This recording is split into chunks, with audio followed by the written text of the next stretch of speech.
एक छोटे से गांव में जहां जीवन सादगी और संघर्ष से भरा हुआ था, वहां कठिनाइयों ने हर किसी की परीक्षा लेना शुरू कर दी। लंबे समय से बारिश नहीं हुई थी और सूखा हर तरफ छाया हुआ था। खेत बंजर हो गए थे और पानी का कोई स्रोत नजर नहीं आ रहा था और लोग अपने भविष्य को लेकर अनिश्चित थे। ऐसे समय में जब हर कोई उम्मीद छोड़ रहा था, एक व्यक्ति ने ईमानदारी और विश्वास को अपनी ताकत बनाकर हालात का सामना करने की ठानी। वह जानता था कि सच्चाई और मेहनत का रास्ता कभी बेकार नहीं जाता।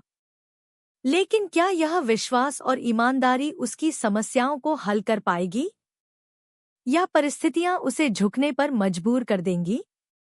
यह कहानी है सच्चाई और विश्वास की ताकत की, जो दिखाती है कि कैसे कठिन हालात में भी ईमानदारी और अडिग विश्वास असंभव को संभव बना सकते हैं। गांव के एक कोने में रघु नाम का एक बूढ़ा किसान अपने बेटे अर्जुन के साथ रहता था। उनके पास केवल एक छोटा सा खेत, एक बैल और जीने का दृढ़ विश्वास था। रघु अर्जुन को हमेशा सिखाता, बेटा, ईमानदारी और विश्वास ही इंसान की असली ताकत है। अगर इन दोनों को थामे रहोगे तो जीवन की हर चुनौती पार कर लोगे। अर्जुन पिता की बातें सुन लेता, लेकिन अपने मन में सोचता, क्या केवल ईमानदारी और विश्वास से सब कुछ ठीक हो सकता है? एक साल गांव में सूखा पड़ा। न बारिश हुई, न खेतों में फसल उगी। गांव के किसान परेशान होकर एक एक कर गांव छोड़ने लगे। अर्जुन ने भी अपने पिता से कहा, बाबा, अब यहाँ रहकर क्या करेंगे? खेत बंजर हो चुका है, बैल भी कमजोर हो रहा है। हमें शहर जाकर काम ढूंढना चाहिए। रघु ने गंभीरता से कहा, बेटा, भागने से समस्याएं हल नहीं होती। ईश्वर पर विश्वास रखो और ईमानदारी से मेहनत करो। अगर हम अपना रास्ता छोड़ देंगे तो कोई हमारी मदद नहीं करेगा। अर्जुन ने हताश होकर कहा, बाबा, ये सब सिर्फ बातें हैं। हमें अब कुछ ठोस करना चाहिए। रघु ने शांत स्वर में कहा, कल से हम खेत में काम शुरू करेंगे। मेहनत और विश्वास से सब ठीक हो जाएगा। अगले दिन रघु और अर्जुन खेत में पहुंचे। रघु ने मिट्टी को ध्यान से देखा और कहा, हम यहाँ गड्ढा खोदेंगे।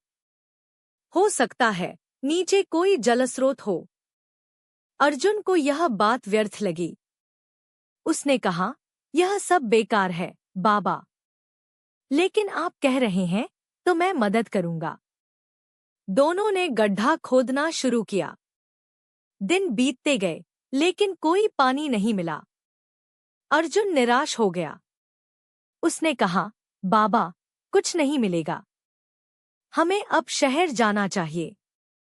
रघु ने मुस्कुराकर कहा, बेटा, मेहनत और ईमानदारी कभी बेकार नहीं जाती। भरोसा रखो। कुछ दिन बाद गड्ढा गहरा होने पर अचानक पानी फूट पड़ा। अर्जुन खुशी से चिल्लाया, बाबा, हमें पानी मिल गया। लेकिन कहानी यहीं खत्म नहीं हुई। गड्ढा खोदते समय उन्हें एक चमचमाता बक्सा भी मिला। अर्जुन ने उत्सुकता से बक्सा खोला तो उसमें सोने और चांदी के सिक्के थे। अर्जुन ने कहा, बाबा, अब हमारी गरीबी खत्म हो गई। चलिए, इन सिक्कों से अपनी जिंदगी बदलते हैं। रघु ने सिक्कों को देखकर गंभीरता से कहा, यह धन हमारा नहीं है, यह किसी और का है। हमें इसे सरपंच के पास ले जाना चाहिए। अर्जुन ने हैरानी से कहा, बाबा, यह हमने पाया है, इसे लौटाना क्यों? रघु ने समझाया, बेटा, ईमानदारी ही सच्चा धन है। अगर हम दूसरों का हक छीनेंगे तो भगवान भी हमारा साथ नहीं देंगे। हमें इसे सही जगह पर लौटाना चाहिए। रघु और अर्जुन ने बक्सा गांव के सरपंच को सौंप दिया। सरपंच ने जांच करवाने के बाद कहा, यह बक्सा गांव के पुराने मंदिर का है, जो कई साल पहले चोरी हो गया था। रघु, तुम्हारी ईमानदारी ने गांव का खोया हुआ खजाना लौटा दिया। इसके बाद सरपंच ने घोषणा की कि इस खजाने का एक हिस्सा गांव के विकास में लगेगा और एक हिस्सा रघु को दिया जाएगा, ताकि वह अपने खेत को सींच सके। अर्जुन ने अपने पिता से कहा, बाबा, आज मैंने समझा कि ईमानदारी और विश्वास से बड़ी कोई चीज नहीं है। अगर आपने यह धन अपने पास रखा होता तो हमें खुशी कभी नहीं मिलती। आपने सही कहा था कि सच्चाई और मेहनत से ही असली सफलता मिलती है।